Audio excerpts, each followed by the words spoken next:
Good news for AEW and their TV rights. WWE backs Vince McMahon's motion in the Janelle Grant lawsuit, CM Punk's backstage attitude, and more. I'm Luke Cohen, and this is the WrestleTalk News.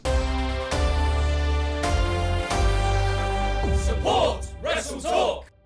As AEW approach their 5th anniversary with Double or Nothing at the end of the month, there's been a lot of chatter online about their profitability and the chances of them getting a new TV rights deal from Warner Bros. Discovery, who've been their TV partners since October 2019. WWE have got all of their TV rights deals wrapped up. SmackDown will be moving from Fox to USA Network, while NXT will be moving off USA Network to the CW, and Raw will be moving off cable entirely as it embarks on a new C with Netflix. It was also announced recently that WWE will remain on USA Network for the final few months of 2024 before it moves to Netflix in January of 2025. And these TV rights have come with big revenue increases. WWE's ticket sales and merch and all of that may be up, but their biggest driver of revenue will always be the TV deals. And that is why it's been such a big discussion for AEW. Ticket sales are not as strong for All Elite Wrestling as they were a couple of years ago. Interest in the product doesn't appear to be as high as it was a couple of years ago. But maybe none of that will matter if they get another 5-year deal with a big money increase. So I think it's fair to say that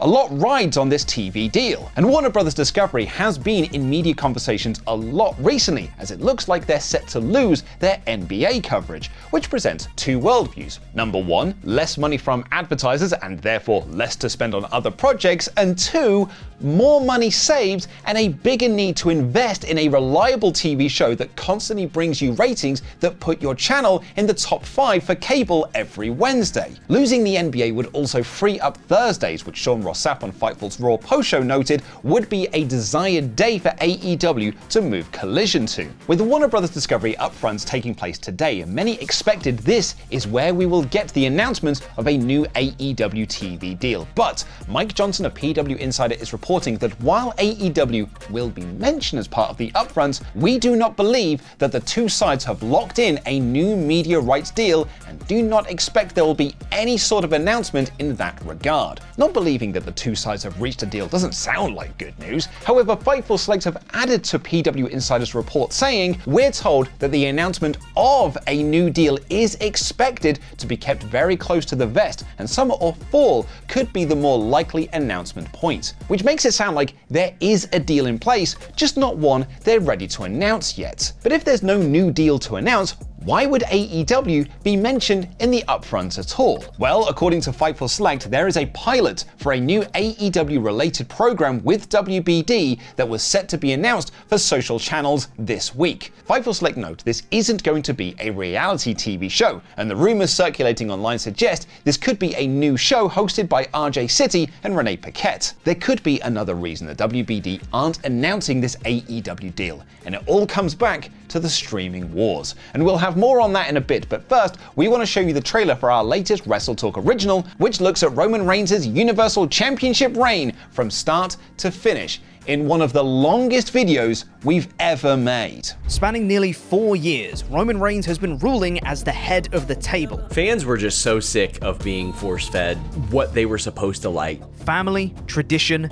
legacy, the responsibility of being champion. Those are the pillars of Reigns' new character. I think it might be the best storyline WWE have ever done. And if you compare how they handled Jay joining and how they handled Jimmy, one feels significantly more anticlimactic than the other. I think there was a time where we all thought Sammy was the person. Cody brought in The Rock as a replacement for himself. Who wrote that? Join me as I take a look at Roman Reigns as world champion and the bloodline from start to finish. Please do subscribe and enable notifications to know when that video goes live, which is this Saturday. And get a brew ready because it clocks in at just under 2 hours. And please do give Pete and the rest of the team some cheap pops in the comments down below because they have worked really hard on this video. Now back to those AEW TV talks. One of the reasons a new AEW deal might not have been announced is because Warner Bros. Discovery want to put more focus on their Max streaming platform. And Fightful Select report that WBD have had interest in putting AEW's pay-per-views on Max for some time now, with proposals from WBD to AEW going back as far as last year. They add that when AEW first signed with Warner in 2019, Max was not a focus for WBD, but now it is, and almost every deal that WBD does is with Max in mind. And it was recently announced that Warner Bros. Discovery would be teaming with Disney to merge their Disney+, Hulu, and Max platforms into one big streaming platform that presumably they're going to call Cable. So perhaps one of the reasons WBD have been keeping this AEW deal close to the vest, as Fightful Select put it, is because there needed to be a big Max integration, but they kind of need to figure what Max looks like in this post-Disney partnership.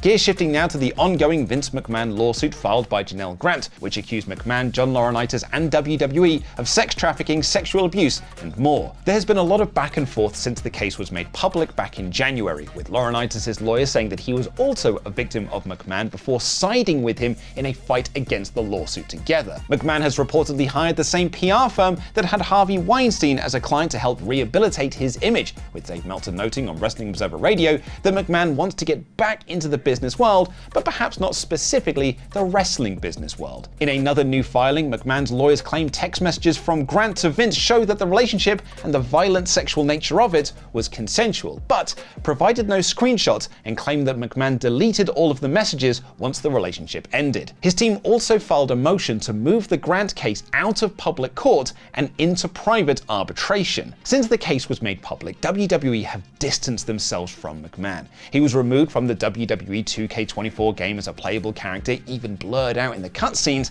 and the company have made concerted efforts to put over that this is a new era of WWE, a post-Vince McMahon era. But they are named in the lawsuit, with Nick Khan and Stephanie McMahon revealed to be two of the unnamed executives that Grant alleges knew of McMahon's actions. And now, in a new filing, WWE have shown support in McMahon's motion to move the case to arbitration. The filing writes that WWE disputes Grant's allegations and argues that the NDA she signed when her alleged affair with McMahon was broken off had a proviso that precludes Grant from taking this to court. Grant and her legal team had already dismissed this in their initial claim, citing the Speak Out Act and the Victims of Trafficking and Violence Protecting Act of 2000, which argue the NDA and its proviso are unenforceable. WWE's legal team, on the other hand, argue neither apply to their request for arbitration. If you have been affected by anything we've spoken about today, please do visit WrestleTalk.com/support each other for links for people to reach out to. We gear shift again now to talk about the return of CM Punk and a new report from the Wrestling Observer that claims Punk will be making an in-ring return to WWE fairly soon. Punk made his return to WWE back in November after being fired from AEW in the summer following the Brawl In incident at their All In Wembley Stadium show. He had a couple of matches for WWE in December, beating Dominic Mysterio on 2 house shows, and then got injured during the 2024 Men's Royal Rumble. He's continued his feud with Drew McIntyre, who is also out of action, and the current rumor is that Punk will be back in time for SummerSlam to potentially do that Drew match. And that could now all be potentially on the cards. The Wrestling Observer notes that if Punk did indeed get surgery at the end of January, which is what was reported, then he'll be ready for wrestling again at the end of July or early August, just in time for SummerSlam. Punk left All Elite Wrestling with a lot of negativity and backstage scuttlebutt, from publicly calling out Hangman Page on an episode of Dynamite when Page wasn't even in the building, to the public bashing of the company at the All Out press conference, to the backstage fight with the Elite, banning people from being backstage at Collision, and the real glass argument and scuffle with Jack Perry that led to his firing. He also spent the better part of a decade going scorched earth on WWE, blasting the company for firing him on his wedding day in 2014 and their relationship with Saudi Arabia, once even telling The Miz to go and suck a blood money covered duck. But from all accounts since his return, this is a different CM Punk to 2014 and a different CM Punk to the one in AEW. Shane Helms, a producer for WWE, recently told Behind the Turnbuckle that in the last 6 months, Punk has been a pleasure to work with. He said, in terms of the feeling backstage, he's been a pleasure ever since he's come back, and I never had any problems with him to begin with. So I'm not surprised he's been a pleasure with me, but I haven't heard of anything bad either. This backs up reports from the likes of Fightful Select, who have noted that Punk has had no issues with WWE since his return, and has actually been very helpful backstage when visiting NXT. And speaking of NXT, we saw a title change there last night. Tony D'Angelo took on Charlie Dempsey for the Heritage Cup, and although the scores were tied for quite some time, it all came down to the final moments of the 5th round. And despite interference from returning no quarter catch members Damon Kemp and Miles Bourne, D'Angelo scored the final pinfall to win the cup. This is D'Angelo's 3rd championship reign in NXT, having previously held the NXT Tag Team titles twice. Both he and Stacks were rumored to be called up to the main roster during the 2024 draft, but those plans were evidently changed. That isn't the only bit of news from D'Angelo and NXT, as his match with Dempsey nearly didn't go ahead. NXT General Manager Afa announced earlier in the show that D'Angelo would be fined $20,000 for the scene that was caused at the end of last week's show, a fine that he quite easily paid in cash. With all these talks of CM Punk, why not check out how we would book him in the 2025 Men's Royal Rumble match, as we try and predict every entrant in that match way too far in advance.